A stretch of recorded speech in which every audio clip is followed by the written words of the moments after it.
गावाकडील बंगल्यांचं काम कुठपर्यंत आलं चला बघूया. 9 जुलैपर्यंत तर तुम्ही आमच्या बंगल्याची प्रतिमा बघू शकता. तर अशा पद्धतीने हा बंगला आता बांधून तयार झालेला आहे.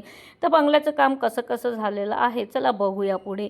तर तुम्ही बघू शकता की अगदी अवघ्या 5च महिन्यामध्ये हा बंगल्याचं काम इथपर्यंत आलेलं आहे. फार कमी वेळामध्ये अशा पद्धतीचं बांधकाम हे केलं जातं, पण फार मजबूत असं बांधकाम हे केलेलं आहे. तर बघूया चला आपण बांधकाम हे कसं झालेलं आहे आणि रूम कशा आहेत, हॉल कसा आहे, कशा पद्धतीने बांधकाम केलेलं आहे. तर ही बंगल्याची एंट्री आहे.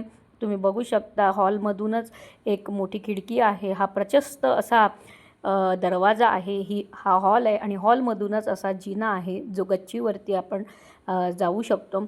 तर अशा पद्धतीचं हे बांधकाम आहे आणि आता स्लॅबची तयारी झालेली आहे. बघू शकता तुम्ही की स्लॅबवरती कसं आता ठोककाम झालेलं आहे, फलट्या लावण्याचं काम झालेलं आहे, सुरू आहे. तर इतक्या पद्धतीचा हा 1060 स्क्वेअर फीटचा मोठा बंगला आपण बांधलेला आहे. तर अशा पद्धतीने आता बघू शकता तुम्ही की हॉलमधून हे वॉशरूम आहे, टॉयलेट संडास आहे.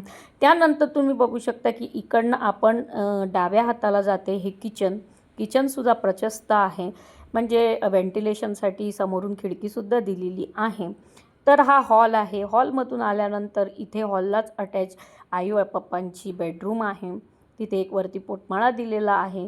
हॉलमधून बाहेर आलं की जिन्याच्या खालूनच आमची मास्टर बेडरूम आहे. ही मास्टर बेडरूम प्रशस्त अशी मोठी आहे. तर आम्ही कधी कधी गावाकडे जातो, त्यामुळे आम्हाला ही बेडरूम बांधणे गरजेचं होतं. तर तुम्हाला कसं वाटलं बंगल्याचं काम कमेंट करून